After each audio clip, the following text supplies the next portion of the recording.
Welcome to your channel, Silent Mind Studio, and thank you for listening to us. This is The Deep Dive, where we take a complex topic, dive into the sources, and really try to unpack the key insights for you. That's right.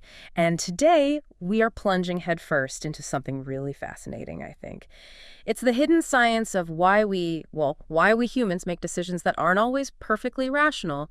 We're talking about cognitive biasing. We are. And our deep dive today, it's built pretty much directly upon a comprehensive expert report we've got here. It really lays out, what these biases are, how they actually work, and the kind of profound impact they have right across our lives. It sounds like a really rich source. Oh, it is. It digs deep into the psychology, the neuroscience, even the philosophical side of these systematic errors in our thinking. Okay. So our mission, as always, is to basically give you the essential knowledge from this report. Yeah. We want to help you understand these systematic errors, these patterns, so you can maybe navigate this, incredibly complex world overflowing with information, tough choices, maybe with a bit more clarity. Yeah. Think of it as getting the core knowledge, but, explored deeply, helping you spot potential pitfalls maybe in your own thinking or see them playing out in the world around you. Finding those aha moments, right? Without getting totally bogged down in jargon or unnecessary complexity. Exactly.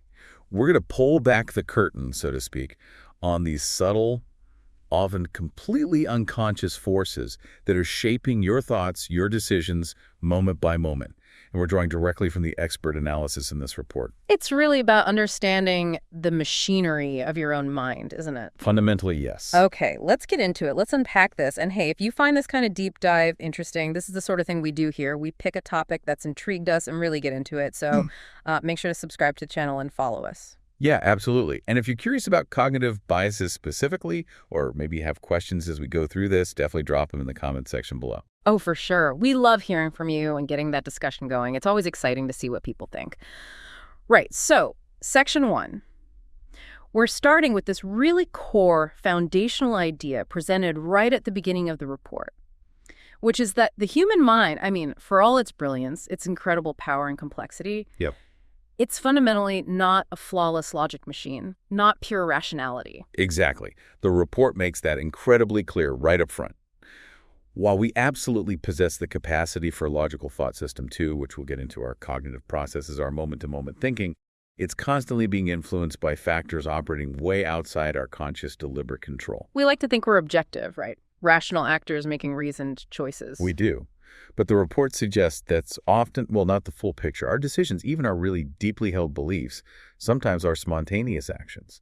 They're being shaped by these powerful cognitive processes happening just beneath the surface of our conscious awareness. So a lot of the actual heavy lifting in our decision-making, the real why behind the choices we make, might be happening kind of on autopilot, below deck almost. Precisely.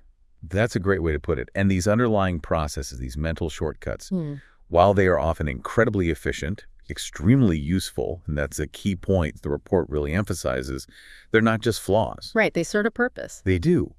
But they are also inherently prone to systematic, predictable deviations from pure logic or rationality. And crucially, these aren't just random, occasional mental slip-ups or one-off mistakes. They are patterned errors in how we consistently process information. And that systematic pattern, that's what we call a cognitive bias. That is the core definition the report gives us. A systematic, non-random error in thinking.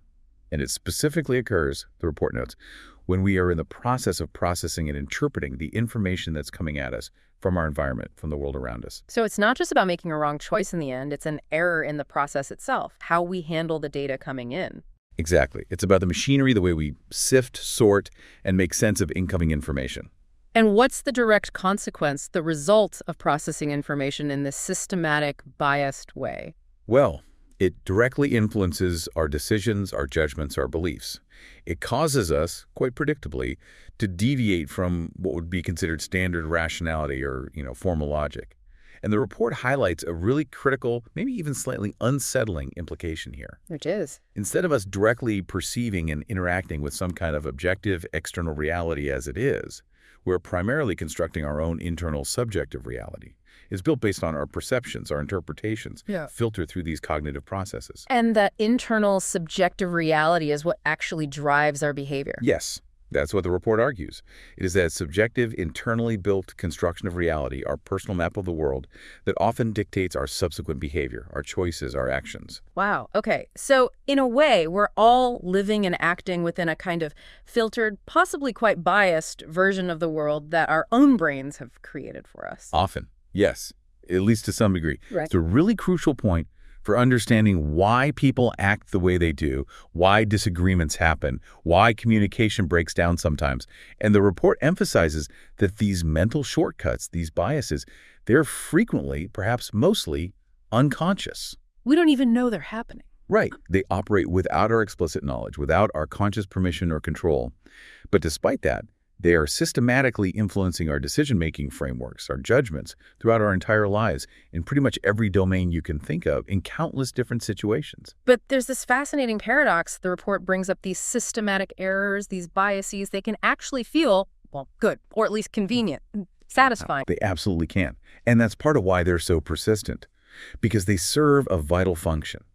They simplify the immense, overwhelming complexity of the world around us. Imagine trying to logically analyze every single piece of sensory input, every possible choice, all day long. You'd be paralyzed. Totally paralyzed. Biases allow us to make quick judgments, navigate situations efficiently, without requiring that kind of exhaustive, effortful analysis for everything. So the report notes they can be psychologically satisfying because they provide quick answers, reduce cognitive load, make the world feel a bit more manageable and predictable. That efficiency, that need for quick judgment, it definitely makes sense from an evolutionary perspective, which I know the report gets into later. But sticking with the basics for now, the report stresses that their significance isn't just as, occasional errors or minor quirks. No, that's a key takeaway from this section. The fact that these biases are systematic, patterned, predictable, and largely unconscious is profoundly significant. It strongly suggests, according to the report, that they aren't just bad habits we've picked up. They are deeply embedded features of our fundamental cognitive architecture. They're part of how our brains are actually wired to process information. And that shifts the perspective on bad decisions, doesn't it? It really does. The report encourages this shift. It implies that many of the choices we might label as bad decisions or behaviors we see as irrational aren't necessarily the fault of the individual lacking intelligence or willpower or not trying hard enough. Instead, they can be seen as predictable, maybe even somewhat inevitable outcomes of how our brains are inherently designed for efficiency, prioritizing speed and shortcutting in many situations. So the focus moves away from just blaming someone for being rational and towards understanding the underlying cognitive machinery, the principles that make these patterns emerge. Exactly. It's about understanding the consistent patterns in human thought, the underlying mechanisms that drive these systematic deviations from pure logic. It's less about individual failing and more about universal cognitive tendencies. Now, the report is careful to distinguish cognitive biases from a couple of related concepts, things that often get mixed up, even though, as you said, they frequently interact. Let's clarify those, maybe using Table 1 from the source as a guide. First up, logical fallacies. Right. Table 1 lays this out nicely. As we've established, the focus of cognitive biases is on how individuals perceive and interpret information, leading to those systematic errors in the thinking process itself. It's psychological. Logical fallacies, on the other hand, are fundamentally errors in the structure or form of an argument. Okay, so it's about the argument itself, not the person's brain. Correct. A logical fallacy represents faulty reasoning, because the conclusion doesn't logically follow from the premises presented, regardless of the psychological state or biases of the person making or hearing the argument. Fallacies concern the formal validity, the structure of the argument, not necessarily the psychological process that led someone to believe the premises or accept the flawed conclusion. Got it. Biases are about my brain's processing errors. Fallacies are about the argument's structural flaws. The report lists several common logical fallacies as examples. Yeah, it provides a good list of the classics. Things like the appeal to authority, accepting a claim just because an expert or someone famous said it, without really scrutinizing the evidence or their reasoning in this specific case. The false dilemma, or false dichotomy, presenting only two options as if they're the only possibilities, when actually there might be a whole range of other options in between or outside those two. Like, you're either with us or against us. Exactly, a classic example. Then there's the slippery slope, arguing that taking one seemingly small step will inevitably lead to a whole chain reaction of increasingly negative consequences, often without sufficient evidence to support that causal chain actually happening. And the strawman fallacy, this one's huge online. Oh, yeah. You see it everywhere. Misrepresenting or grossly oversimplifying your opponent's argument to make it seem weak or ridiculous, then attacking that distorted version, the straw man, instead of their actual argument and claiming victory. What else is on the list? Hasty generalization, drawing a really broad conclusion based on very limited evidence, maybe just one or two anecdotes or an unrepresentative sample. Circular reasoning, where the conclusion is basically used as evidence for itself, just restated in different words, creating a loop with no real external support. It's true because it says so here, and it says so here because it's true. Right, appeal to emotion. Trying to persuade someone by manipulating their emotions, fear, pity, anger, patriotism, rather than presenting a logical case with solid evidence. The false cause fallacy, often called post hoc ergo propter hoc, which basically means assuming that because event B happened after event A must have caused event B. Correlation doesn't equal causation. And the bandwagon effect, arguing or believing something is true or good simply because lots of other people believe it or are doing it. Everyone's doing it, so it must be okay. Although the report notes the psychological tendency to follow the crowd is also linked to underlying cognitive biases, like social proof, so there's overlap there. Okay, that really clarifies the difference. Structural errors in arguments versus psychological processing errors in our thinking. What about the third concept, emotional reasoning? The report defines this as the process of basing your decisions or forming your beliefs, primarily on how you feel emotionally at that moment, rather than relying on objective evidence or logical analysis. Like, I feel really anxious about giving this presentation, therefore I must be terrible at public speaking and I'm definitely going to bomb. Exactly. That's a perfect example. While feeling anxious is real, concluding you are terrible, based solely on that feeling, ignoring any evidence of past successes or preparation, is emotional reasoning. The report notes that while it's not always a strict logical fallacy in itself, relying solely on emotions to dictate your judgment can absolutely lead to biased conclusions that deviate significantly from rationality. And emotions can make us more susceptible to other biases, too. Critically so. The report emphasizes that emotional states are really important here because they can significantly increase our vulnerability to certain cognitive biases and play a powerful role in amplifying their effects. Strong emotions can hijack our thinking. So how do these three things, cognitive biases, logical fallacies, and emotional reasoning, actually interact in the real world? The report says they're not neatly separated. No, they're deeply intertwined, constantly interacting, often working in combination. The source explains this interplay really well. For instance, a pre-existing cognitive bias you hold, maybe confirmation bias, that tendency to seek out info confirming what you already believe. Which is super common. Incredibly common. That bias might make you much more susceptible to using or falling for a logical fallacy, like cherry-picking only the evidence that supports your view, especially if you're emotionally invested in that belief or conclusion. Okay, makes sense. The report gives a clear example of this dynamic. Imagine you have a strong fear. That's the emotion about, say, flying. That fear might trigger the availability heuristic, a cognitive bias making you overestimate the likelihood of a plane crash, because vivid images of crashes come easily to mind from news reports, even though statistically flying is very safe. Then you might defend that fear-driven conclusion not with objective data, but by using an argument that primarily appeals to emotion, a logical fallacy talking about how terrifying it feels, rather than addressing the actual probabilities. So the emotion, fear, triggers the bias, availability heuristic, which leads to a skewed judgment, which is then defended using a fallacy, appeal to emotion. That's a powerful cycle. It really highlights how complex our reasoning, or lack thereof sometimes, truly is. It's rarely just one thing operating in isolation. The report also includes the modern imperative in its title for this section. Why does understanding bias matter so much right now? What makes it so urgent in our current times? The report argues very strongly that our current era is defined by a unique confluence of factors that makes understanding the inherent limitations of human cognition more critically important than perhaps ever before. We are just drowning in information, right? An unprecedented level of information overload, a constant torrent of data, news, opinions, stimuli coming at us 2047. It is. And alongside that, we live in a world saturated with sophisticated digital technologies, social media algorithms, targeted advertising, AI-driven content curation that are specifically designed, whether intentionally or not, to shape narratives, capture our limited attention, and influence our behavior, often in incredibly subtle ways that bypass our critical thinking. And we're facing huge, complex, global problems. Exactly. Climate change, pandemics, economic instability, deep political polarization. These are incredibly complex, interconnected global challenges that demand clear, unbiased, cooperative thinking on a massive scale if we hope to effectively address them. And our brains, with their ancient, shortcut-using architecture, are trying to cope with all this modern complexity. That's the crux of it.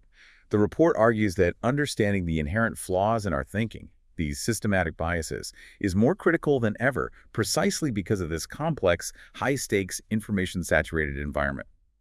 And crucially, the relevance extends far beyond just personal self-improvement or making slightly better individual choices. It profoundly impacts the very fabric of how our societies function, our collective ability to cooperate, and our capacity for progress.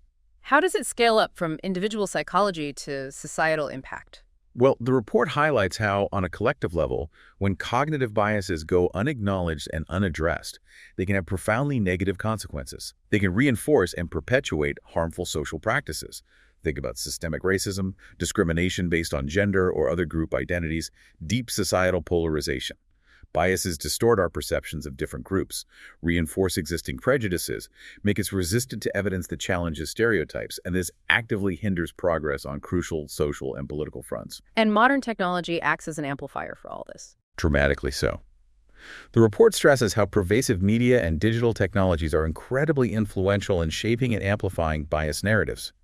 If individual perceptions are already distorted by biases like confirmation bias leading people into echo chambers, and then these distorted perceptions and interpretations are widely shared, validated within those chambers, and amplified by algorithms designed to maximize engagement, which often means maximizing emotional reaction, well, you start to see the emergence of large-scale, shared, but fundamentally skewed realities within different groups or populations. Shared, skewed realities. That's a really powerful and honestly quite chilling phrase. It is. And the report argues that such collective misperceptions severely impair our ability to engage in constructive dialogue across ideological or social divides. How can we solve complex problems collaboratively if we can't even agree on the basic facts? Because we're operating from fundamentally different interpretations of reality, filtered through our respective biases and echo chambers. It undermines social cohesion. So this elevates the study of cognitive bias beyond just psychology. Yes. The report argues it transforms it into a matter of profound public and civic importance. Understanding and mitigating bias becomes essential for societal resilience, for informed governance, and frankly, for the health and future of democratic societies that rely on informed public discourse and some level of shared understanding. It's not just about my personal blind spots. It's about our collective ability to function, to solve problems together. Exactly. The report emphasizes this broader societal imperative. We need to understand these mechanisms not just for self-improvement, but for civic health. The report does include an important cautionary note at the end of this section, though, doesn't it? About the bias. Yes, it mentions the work of Gerd Gigerenzer, who warns against what he calls a bias. This is the potential tendency to overperceive biases, to look for and find them everywhere, even in situations where using a heuristic or a mental shortcut might actually be an adaptive, rational, or effective strategy, given the specific circumstances, the limited information available, or the time constraints. So we shouldn't just assume every deviation from perfect logic is a bad bias. Exactly. We need a balanced, evidence-based approach. Understand the power and pervasiveness of biases? Absolutely. Right. Recognize the situations where they're most likely to manifest and lead us astray. But approach the topic with nuance, avoid oversimplification, and always ground the analysis in evidence, recognizing that sometimes a shortcut is just a smart shortcut. Okay, let's shift gears now and really dive deep into the science behind these biases. Section 2 in the report. It emphasizes, again, that these aren't just random mental quirks. They have deep scientific underpinnings. That's right. To truly grasp why we make systematically flawed decisions sometimes, we need to look beneath the surface, explore the scientific basis.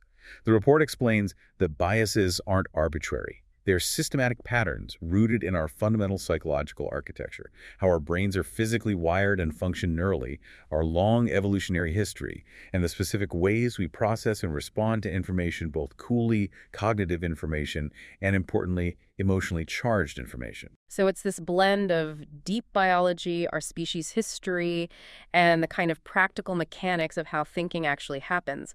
The psychological foundation seems to really start with heuristics, those mental shortcuts we touched on earlier. Yes, heuristics are absolutely central.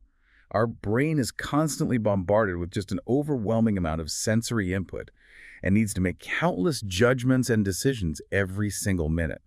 Heuristics are these efficient cognitive strategies, quick rules of thumb, essentially, that allow us to make rapid judgments, especially when we lack complete information, when we're under time pressure, or when a really thorough analytical evaluation of every single factor would just be too cognitively demanding, too effortful. Can you remind us of a few key examples of these common heuristics from the report? Sure.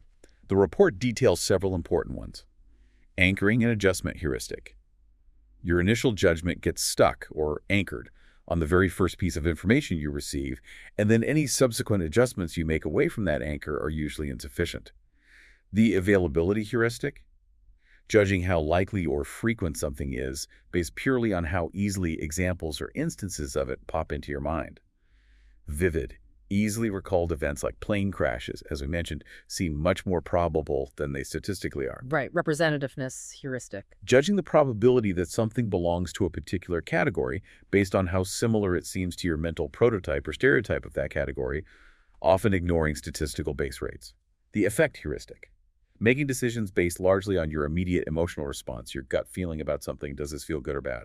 And the familiarity heuristic. Preferring things that are known or familiar, often assuming, perhaps wrongly, that past positive experiences with something familiar will reliably predict future outcomes. These all sound like incredibly intuitive, almost automatic ways our brains work. And while they're efficient, the report stresses they are the primary source of these systematic errors, these biases. Precisely. While they are often highly adaptive and incredibly effective in helping us navigate a complex world quickly, in fact, the report stresses they are essential for everyday functioning. They are also the very cognitive processes that give rise to those systematic errors we identify as cognitive biases. You can think of heuristics as the engine, and biases are a potential predictable byproduct of that engine running quickly and sometimes cutting corners. Okay. And this leads us directly to Daniel Kahneman's dual process theory, which is a really prominent framework the report discusses in detail for understanding how this happens. Correct. This theory, which has been hugely influential, proposes that our thinking operates using two fundamentally different modes or systems. System 1, sometimes called Type 1 processing, is characterized as fast, automatic, intuitive, largely unconscious, heavily influenced by emotion, relatively effortless, and associative, meaning it quickly links ideas and concepts together based on learned connections and similarities. And this is the system that runs on heuristics. Yes, System 1 operates largely based on these heuristics and shortcuts.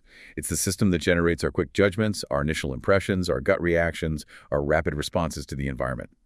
And significantly, the report identifies System 1 as the primary source of many cognitive biases, precisely because its speed and reliance on shortcuts can lead to errors that aren't caught or corrected. Okay, so System 1 is the fast, intuitive, often unconscious gut reaction system. What about System 2? System 2, or Type 2 processing, is essentially the opposite. It's characterized as slow, deliberate, conscious, reflective, controlled, effortful, analytical, and rule-based. This is the system that has the capacity to monitor the outputs of System 1. It can apply logical rules, engage in abstract reasoning, perform complex calculations, and crucially, it has the potential to override or correct those initial intuitive judgments generated by System 1. Potential being the key word there, because as we discussed, it doesn't always manage to override the biases, right? Exactly. The critical limitation of System 2, as the report emphasizes, is that it is resource-intensive. It requires significant cognitive effort, attention, and working memory capacity. Because of this, it isn't always fully engaged.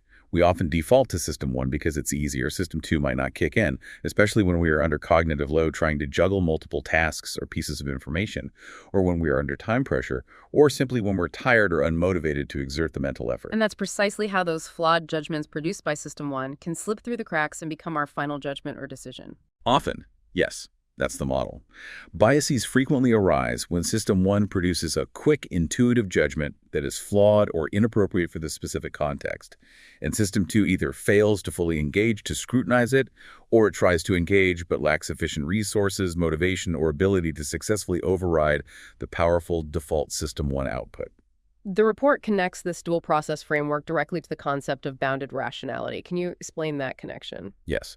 Bounded rationality, a concept introduced by Herbert Simon, is the idea that human decision-making is not perfectly optimal or rational in the way traditional economics assumed.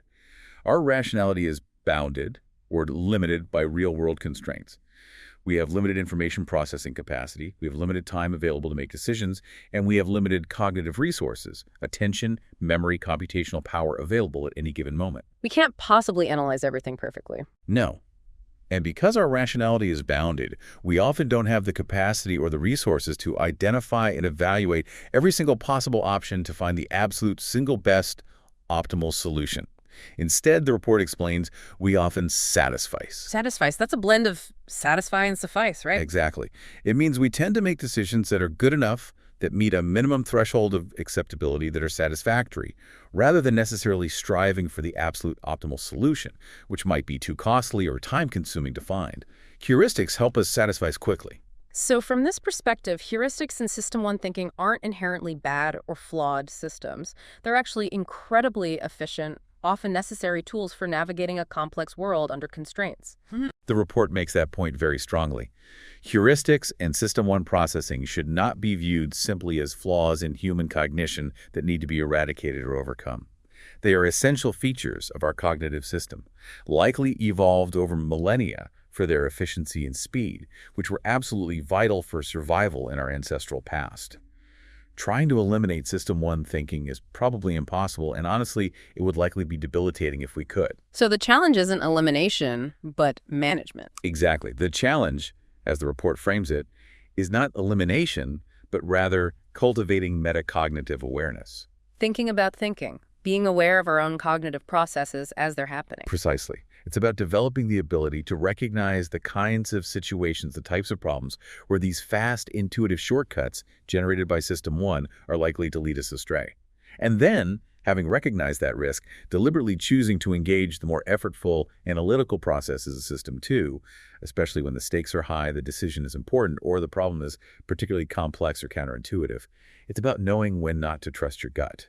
Okay, let's move from the psychological level down to the physical brain itself. Neuroscience, the report says, offers even deeper insights into why these biases manifest at a biological, mechanistic level. Yes, the report discusses the neural network framework as a particularly compelling perspective that's rooted in how we understand brain science. This framework suggests that cognitive biases aren't merely psychological quirks or learned habits that we can easily unlearn.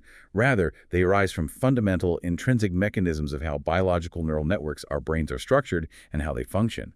They're almost like emergent properties of the brain's operating system. And the idea is that these mechanisms were originally optimized for more concrete physical tasks, but now they're being applied, sometimes inappropriately, to abstract problems. That's a core idea presented in the report based on this framework. It suggests that these basic brain mechanisms were optimized over long periods of evolutionary time for fundamental biological functions, and especially for efficiently processing perceptual information, like recognizing faces or objects, and motor information, controlling movement. These functions were absolutely crucial for survival in a physical environment. But now, when these same powerful, efficient neural mechanisms are applied to more abstract, conceptual problems like analyzing financial data, evaluating political arguments, understanding complex social dynamics, judging probabilities, sometimes they produce systematic deviations or errors in thinking, which we observe and label as cognitive biases. The report highlights 4 specific, basic neural network principles, drawing from the work of Korteling, Brouwer, and Towett, that are thought to contribute significantly to these biases. Let's walk through them. What's the first one? The first is the association principle. This principle describes the brain's fundamental, inherent drive to detect patterns, coherence, and relationships in the information it receives. It's looking for connections. This is deeply rooted in basic neural learning mechanisms like Hebbian, learning the idea that neurons that fire together wire together, strengthening the connections between neurons that are active simultaneously. Which is essential for learning and recognizing things. Incredibly powerful and underlies our ability to learn, recognize patterns, make predictions, understand language. It's fundamental. However, This very same powerful drive to find associations also predisposes us to perceive accidental relationships, mere correlations, or simple coincidences as meaningful and causally connected, even when there is no genuine underlying causal link. Like seeing patterns in random noise or finding meaning in superstitions. Exactly, but applied broadly to how we process abstract information too. The report suggests this principle contributes to biases like the illusion of control, seeing a causal link between your actions and unrelated random outcomes. It fuels superstition. It leads us to perceive spurious causality. It can even contribute to the conjunction fallacy, judging the co-occurrence of two specific events as more probable than one of those events alone, because the combined story feels more coherent or representative. And it certainly links to the representativeness heuristic and narrative bias, or story bias, our tendency to find coherence and meaning in a narrative, sometimes overlooking inconsistencies or missing information if the story feels right. Okay, that's the association principle, the pattern finder. What's the second principle? The compatibility principle. This principle states that how we process and perceive new information is heavily influenced by how compatible, how consistent that new information is with our brain's existing state, our pre-existing knowledge, our current opinions, our expectations, the established neural pathways. Information that aligns or is compatible with these existing structures is perceived more readily, recognized more easily, accepted more willingly, and even preferred over information that clashes. So the brain naturally seeks consistency and resists information that doesn't fit its current model. Yes, it can lead us to ignore, dismiss, actively fight against, or even subtly distort relevant but incompatible information. This principle, the report argues, strongly underpins biases like confirmation bias, that powerful tendency to seek out, interpret, and remember information that confirms our existing beliefs, while avoiding or discounting information that challenges them. It also contributes to belief bias, judging the logical strength of an argument based on whether you agree with its conclusion, rather than its actual structure. It relates to cognitive dissonance, the mental discomfort we feel when holding conflicting beliefs, which motivates us to restore consistency, often by rejecting the challenging information. It also links to the curse of knowledge, finding it hard to imagine what it's like not to know something you already know, making it difficult to explain things clearly to others. And it connects to the familiarity heuristic and the sunk cost fallacy, persisting in an endeavor due to past investment, seeking consistency with prior commitments, even if it's no longer rational. That neural compatibility explanation for confirmation bias is really compelling. It suggests my brain is literally wired to find it easier to process and accept information that fits with pathways it's already built. That's precisely the neural explanation offered by this framework. It makes confirmation bias seem less like a bad habit and more like a natural consequence of efficient neural processing. Okay, the third principle is the retainment principle. Retainment. This principle suggests that once information, even if it turns out to be irrelevant, misleading, or counterproductive to the current task, has been integrated into our neural circuitry, it becomes very difficult to completely erase or ignore its influence on future processing and judgments. It gets captured and sticks around. Like residual code or bad data that keeps influencing calculations even after you try to delete it? That's a decent analogy. The brain's wetware, the physical neural connections, structurally encodes this information. Bias reasoning can then occur when this irrelevant or misleading retained information persistently interferes with current judgments or decision-making processes. The report gives examples like anchoring bias. The first piece of information you receive, even if it's completely arbitrary like a random number, continues to exert a gravitational pull on your subsequent estimates or judgments. It also relates to the endowment effect, valuing something you own much more highly than you would if you didn't own it, possibly because ownership information is retained and integrated. And it links to hindsight bias, seeing past events as more predictable than they actually were, perhaps because the outcome information is retained and influences the reconstruction of the past. An outcome bias, judging the quality of a decision based on its eventual outcome, which is retained information, rather than the quality of the decision process at the time it was made. Okay. Association, compatibility, retainment. What's the fourth principle? The focus principle. Yes, the focus principle. This is very closely linked to the concept that Daniel Kahneman famously described with the acronym WYSIAD. What you see is all there is. Right. WYSIAD. The focus principle describes the brain's tendency to concentrate its processing resources primarily on the dominant, easily accessible, salient information. the known knowns, what's right in front of you, what grabs your attention, while giving insufficient recognition to, or sometimes outright ignoring, other relevant information that might be less obvious, less available, or missing entirely. It creates a kind of cognitive blind spot for information that isn't immediately salient or easily retrieved. So we drastically overvalue the data that's right there, easily visible, and neglect the importance of what's not there, or harder to see. Exactly. It leads to an overvaluation of the limited, readily available data and a neglect of potentially crucial missing data or less consistent information. The availability heuristic is a prime example, stemming from this principle judging frequency or likelihood solely based on the ease with which instances come to mind, focusing only on what's easily retrieved and ignoring the broader statistical base rates. Other biases the report links to the focus principle include overconfidence bias, overvaluing your own knowledge or abilities based on easily available self-perception, focusing on successes, and ignoring failures. The focusing illusion, judging the overall importance of something by how much attention you happen to be paying to it at that moment. Survivorship bias, focusing only on the successful examples, survivors, and ignoring the failures. The priority heuristic, simplifying complex decisions by focusing on only one or two key attributes and ignoring others. The fundamental attribution error, focusing on dispositional factors when explaining others' behavior while neglecting situational factors. The regression fallacy and omission bias, focusing more on harmful actions than harmful inactions. These four principles, association, compatibility, retainment, and focus, really seem to provide a powerful mechanistic explanation rooted in neuroscience for why so many of the psychological biases we experience actually manifest. They really do. From this neural network perspective, the report suggests that cognitive biases can be viewed as analogous to cognitive illusions, much like visual or perceptual illusions, like seeing two lines of the same length as different due to surrounding cues. They seem to stem from the same underlying fundamental neural mechanisms that are essential for how our brains function and generally serve us very well in processing the world efficiently. But these same mechanisms can produce systematic errors or distortions when applied in certain contexts, particularly abstract, conceptual, or probabilistic ones. And understanding these deeper neural principles gives us a better handle on why biases are so stubborn. Yes, it provides a mechanistic understanding. For example, we see why confirmation bias is so pervasive. Our brains are literally structured to find it easier, more efficient, to process information that is compatible with existing neural pathways. It reveals that biases aren't just bad habits or lack of effort. They are deeply rooted in the fundamental operational logic of our brain's architecture. And the report argues this mechanistic understanding is crucial for developing effective debiasing strategies that need to work with, or at least cleverly navigate around, these inherent neural tendencies, rather than trying to fight directly against the fundamental way our brains are wired to process information. Okay, let's shift perspective again and talk about the evolutionary roots of bias, another major theme the report explores in depth.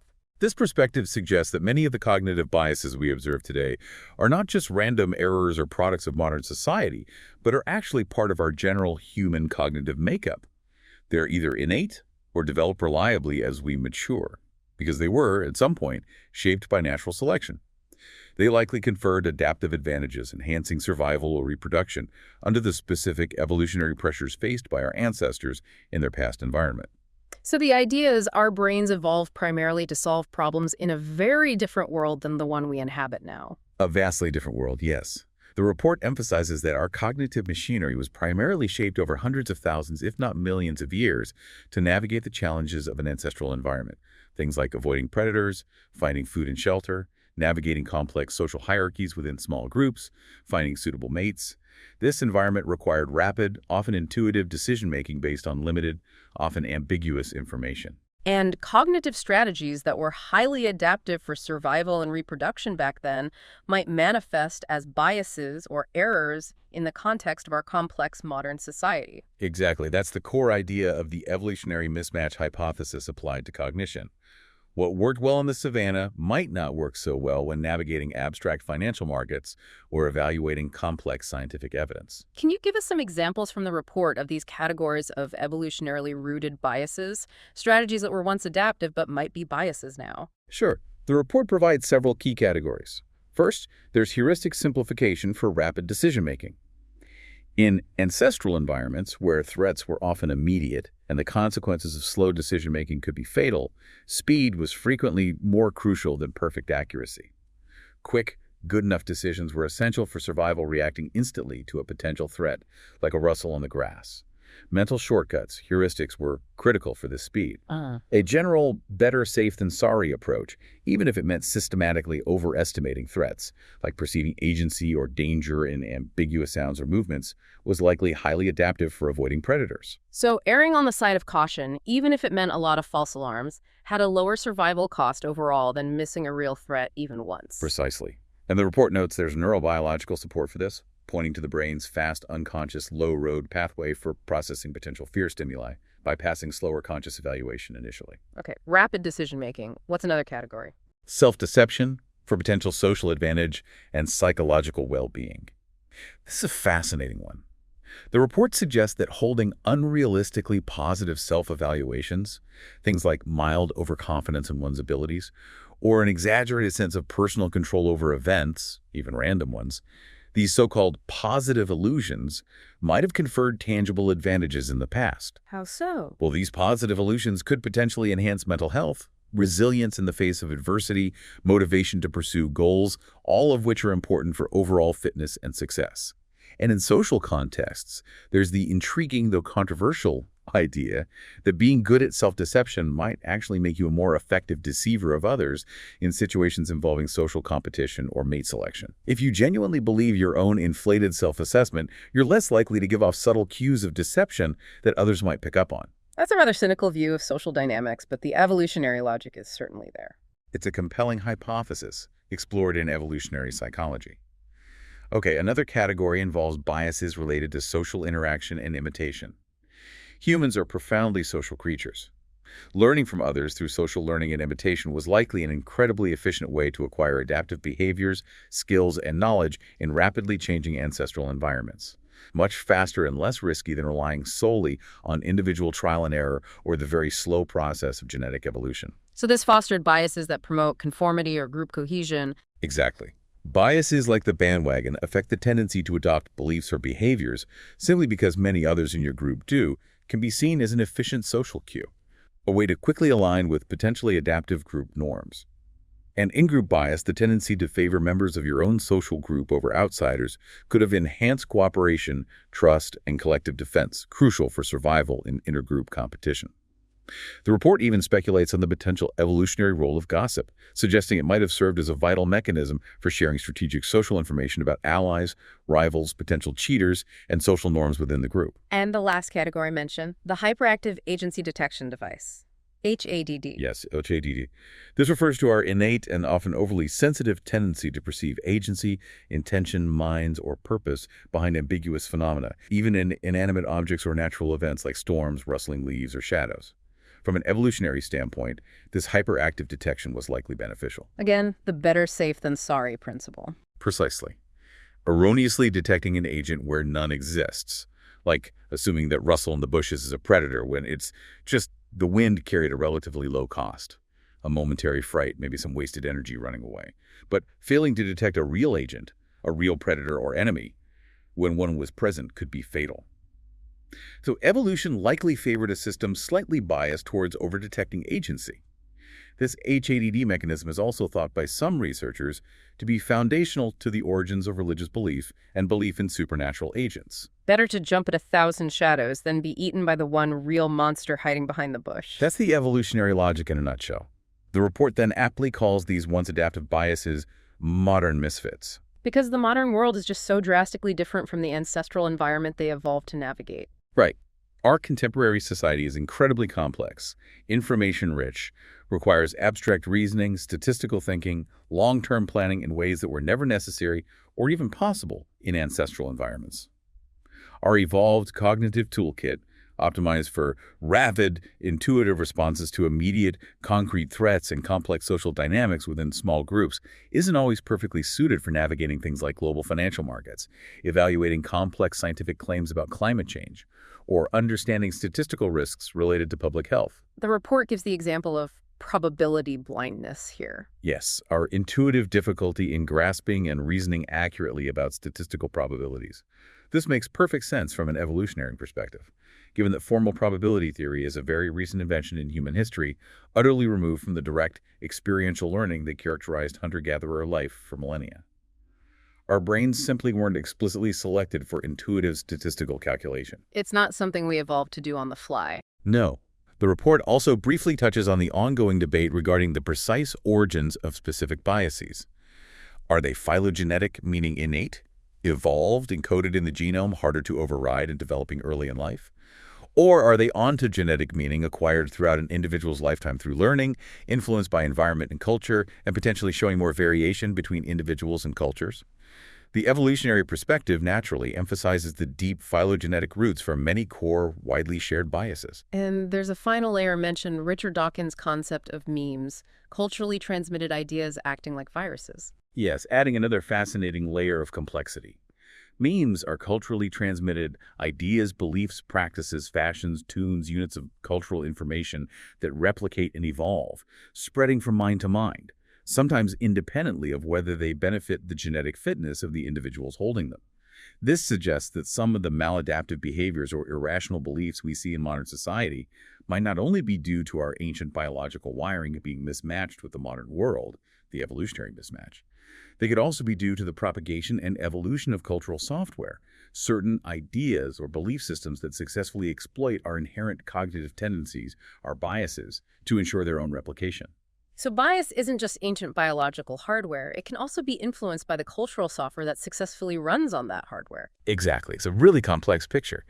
This suggests that effective debiasing strategies might need to address both our fundamental cognitive predispositions, the evolved hardware, and the cultural norms, informational environments, and specific memes, the cultural software, that nurture, exploit, and perpetuate specific biases. It's a layered problem requiring layered solutions. Okay, let's bring in another important field the report discusses, behavioral economics. This field fundamentally challenges that traditional economic assumption of humans as perfectly rational, self-interested agents, right? Absolutely.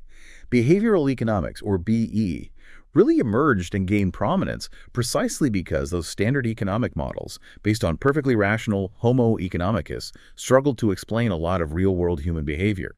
People consistently didn't make optimal choices, didn't seem purely self-interested, didn't update beliefs based on new information perfectly.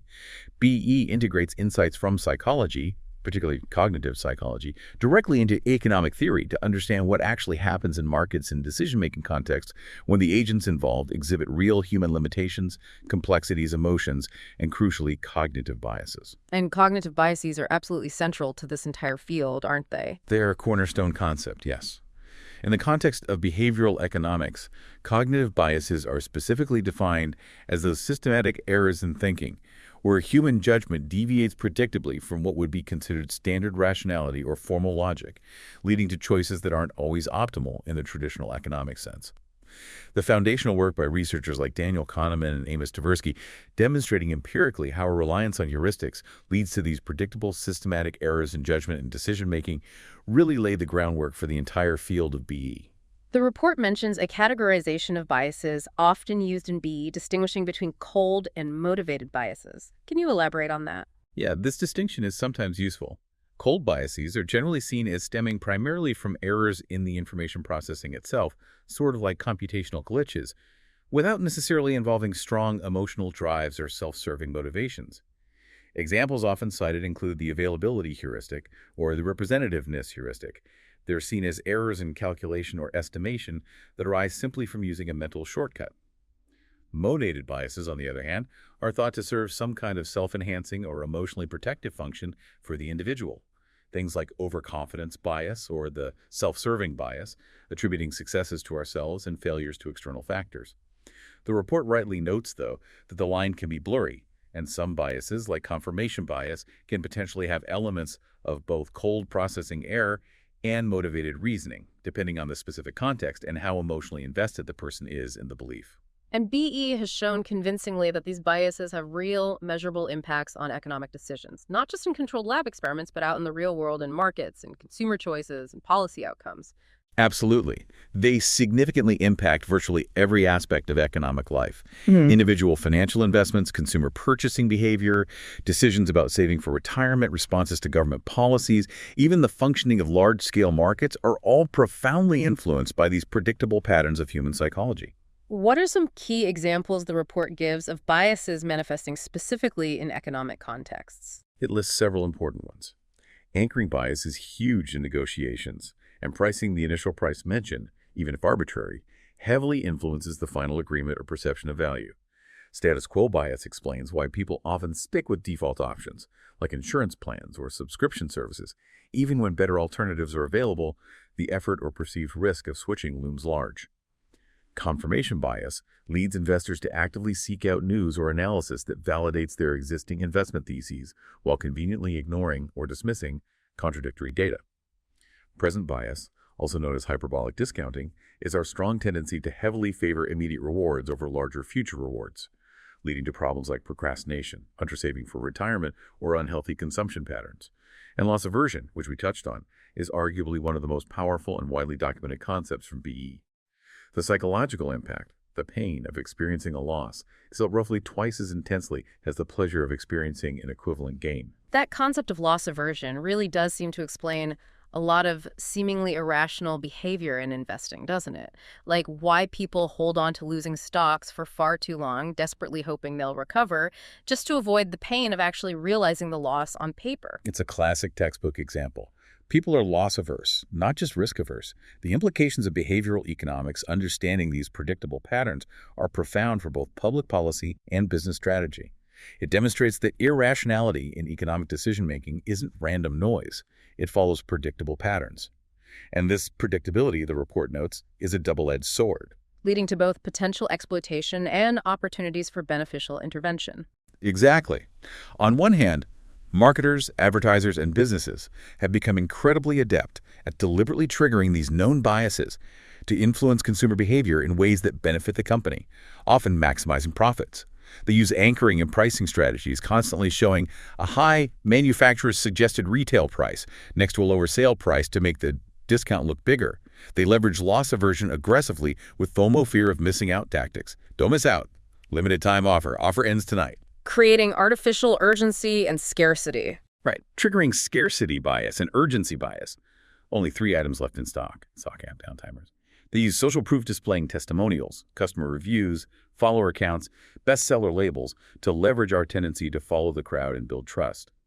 They use confirmation bias by creating highly targeted advertising content designed to resonate with a specific audience's existing beliefs, values, or perceived pain points. Familiarity bias is reinforced through consistent branding and repeated exposure. The availability heuristic is used with vivid testimonials or relatable anecdotes that make a product's value or the problem it solves feel more immediate and impactful than abstract statistics might. And the framing effect is used constantly presenting information positively, focusing on gains or benefits rather than potential costs or losses. It really sounds like advertising and marketing, especially in the digital age, have become masters at systematically profiling and targeting our cognitive vulnerabilities for commercial gain. They often are, employing sophisticated techniques based on psychological insights. But on the other hand, the same predictability that allows for exploitation also allows for potential positive interventions. This is where the concept of nudging, popularized by Richard Thaler and Cass Sunstein, comes in. Right. Nudging involves structuring the choice architecture, the environment in which people make decisions in subtle ways that leverage these predictable biases to steer people towards choices that are considered to be in their own best interest or in the interest of the collective good without actually restricting their freedom of choice. Exactly. The classic example is retirement savings plans. Switching the default enrollment option from opt-in, where employees have to actively choose to enroll, to opt-out, where they are automatically enrolled unless they actively choose not to participate, dramatically increases participation rates by leveraging the power of the status quo bias and inertia. People tend to stick with the default. So nudging uses the bias for good, essentially. That's the intention. And this highlights a really significant ethical dimension in behavioral economics and its application. How and when should we use these powerful insights into predictable psychological tendencies to influence individual behavior? Where is the line between ethical nudging and unethical manipulation? It's a complex and ongoing debate. especially as these techniques become more powerful and personalized in the digital age. Okay, finally, in this science section, the report brings emotion back into the picture, arguing that emotions are not separate from cognition, but are deeply integrated and actively amplify the effects of biases. Yes, this is a critical point. The traditional, often simplistic view that reason and emotion are in opposition, with emotions seen primarily as interfering with or distorting rational thought, is fundamentally outdated according to modern cognitive science and neuroscience. The report emphasizes that emotions are integral to and functionally inseparable from cognitive processes. They don't just distract us from thinking clearly, they actively shape our perceptions, influence our judgments, drive our decisions, and often powerfully amplify the effects of existing cognitive biases. The report specifically mentions the arousal bias competition, ABC theory, in this context. How does that work? ABC theory is a neuroscientific model that provides a mechanistic explanation for how emotional arousal impacts information processing in the brain. It suggests that arousal, feeling excited, scared, angry, doesn't just uniformly enhance all perception and cognition. Instead, it selectively amplifies the brain's processing of stimuli or information that is already prioritized or salient, the winners, in the constant competition for limited attentional resources, while simultaneously impairing or suppressing the processing of non-prioritized or less salient information, the losers. Okay, so when you're emotionally worked up, your brain focuses even more intensely on whatever already stands out to you, potentially making you miss other important details or alternative perspectives. Exactly. When you're in a state of heightened emotional arousal, your attention and cognitive processing become even more strongly directed by what already seems important, relevant, or noticeable to you. This can potentially exacerbate existing biases. For instance, if you already have a tendency toward confirmation bias, feeling strong emotion about the topic might make you even more focused on confirming evidence and even less likely to notice or process disconfirming evidence. The report gives an experimental example where an arousing sound presented just before a visual task caused subjects to become better at noticing highly salient visual targets, but worse at noticing other relevant visual information that was less salient. Arousal sharpens focus, but potentially in a biased way. Appraisal theories of emotion also seem relevant here, suggesting emotions arise from our interpretations of events. Yes, appraisal theories are central to understanding emotions' role. They argue that emotions aren't just triggered automatically by external events themselves, but arise from our unique interpretations or appraisals of those events, what they mean to us, how they relate to our goals, whether we think we can cope. How you interpret a situation determines the specific emotion you feel. An appraisal bias, then, is a systematic distortion in that emotional evaluation process, like consistently misinterpreting neutral situations as threatening. Precisely. Appraisal bias refers to systematic distortions in how we interpret situations, which can lead to dysfunctional emotional dispositions experiencing certain emotions, like anxiety or anger, much more frequently or intensely than the objective circumstances seem to warrant. The report highlights two common manifestations of appraisal bias that are particularly relevant to cognitive bias. The first being overestimation of threats. Yes, this is often driven by underlying fear and anxiety. It involves perceiving potential dangers or negative outcomes as significantly more probable or severe than the objective reality suggests. This bias has roots in that evolutionary better safe than sorry mechanism we discussed earlier, but it can be significantly exacerbated by cognitive biases, like the availability heuristic. Vivid, easily recalled examples of negative events, like news reports of rare diseases or accidents, can inflate our subjective perception of their risk.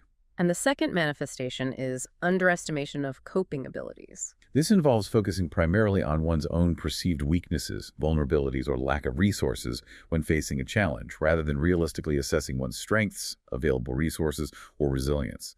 This pattern of negative self-appraisal can generate significant anxiety, feelings of helplessness, and avoidance behavior, even when the individual is objectively quite capable of handling the situation effectively. Negativity bias also sounds like a key concept linking emotion and cognitive bias, the idea that bad is stronger than good. It is a very powerful and well-documented phenomenon. The report states clearly that, in general, adverse events, negative information, critical feedback, and unpleasant experiences have a more significant, more potent, and more lasting psychological impact than equivalent positive information or experiences. Our brains show a larger and more sustained neural response to negative stimuli compared to positive ones, suggesting a deeply wired, likely evolutionary tendency to prioritize and pay more attention to potential threats or negative outcomes. This negativity bias is closely linked to loss aversion, the stronger negative feeling associated with losses compared to the positive feeling from equivalent gains. And some biases are just inherently emotional by their very nature, like the affect heuristic we mentioned. Exactly. Making decisions based primarily on that immediate emotional gut feeling, how do I feel about this, rather than a more deliberate analytical assessment. Motivated biases also fall squarely into this realm, as they are often driven by the desire to protect self-esteem, reduce anxiety, or fulfill other emotional needs. These emotionally driven biases are often supported by strong emotional attachments to certain beliefs or outcomes, making them among the most difficult biases to overcome through purely rational argument or presentation of evidence. The report describes these various emotional mechanisms, arousal, appraisal bias, negativity bias, as forming an interconnected feedback loop that intensifies biases. Can you sketch that out? Yes, they really reinforce each other in a powerful way. Emotional arousal influences what information gets prioritized for processing in the first place, via the AD&D theory. Appraisal biases influence how we interpret situations and therefore what specific emotions we experience in response. Negativity bias ensures that any negative emotional information we process has a stronger, more persistent grip on our attention and memory. This creates a potent, often self-reinforcing cycle. An initial, potentially biased appraisal of a situation leads to an emotion. If that emotion is strong or arousing, it further biases our attention even more towards information that confirms or is congruent with that emotion, ABC theory. And if the emotion and confirming information are negative, their impact is amplified and lasts longer due to negativity bias. This feedback loop can make emotionally charged biases incredibly robust and resistant to change or rational intervention.